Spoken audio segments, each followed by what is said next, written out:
अस्सलाम वालेकुम स्टूडेंट्स, कैसे हैं आप। मेरी दुआ है हमेशा शाद रहें, आबाद रहें, अपनी सेहत का खूब ख्याल रखें।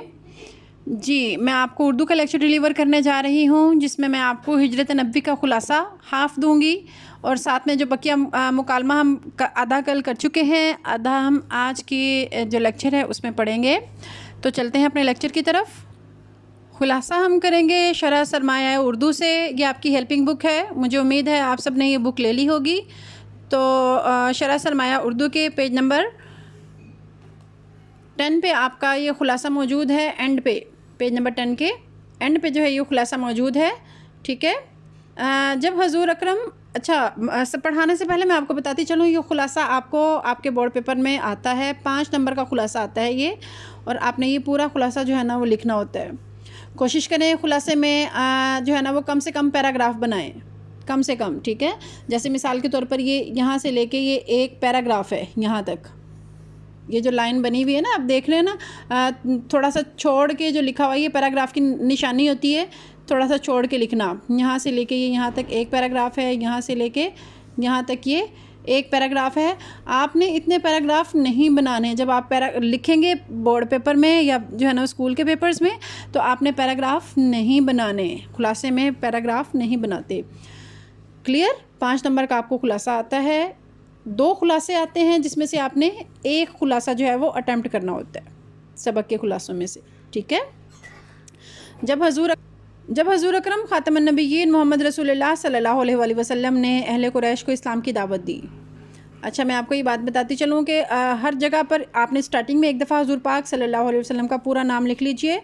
आगे जितनी दफ़ा जो है ना वो आ रहा है, यहाँ पे बुक पे बार बार यही जो है ना वो पूरा लंबा नाम लिखा हुआ है।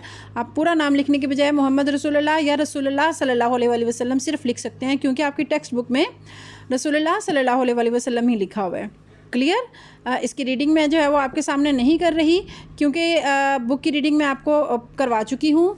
ये वही वर्ड्स हैं सारे के सारे, आपने जस्ट जो है ना वो लर्न करना है। कहाँ तक?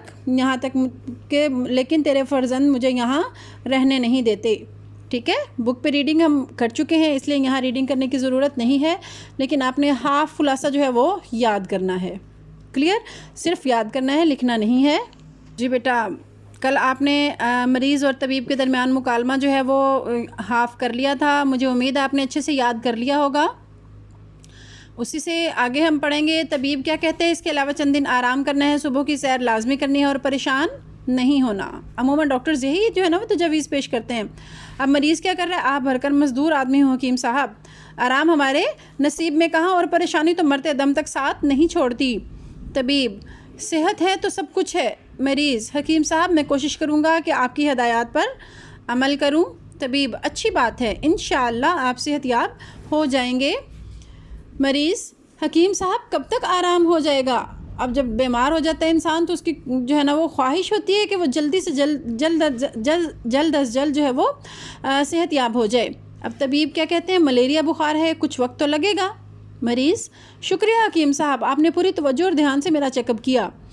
तबीब, कोई बात नहीं, और 3 दिन के बाद दोबारा आना। ये जो दरमियान में साइंस हैं, निदाइया, ये आपने लाजमी इनका ख्याल रखना है, इनसे नंबर मिलते हैं।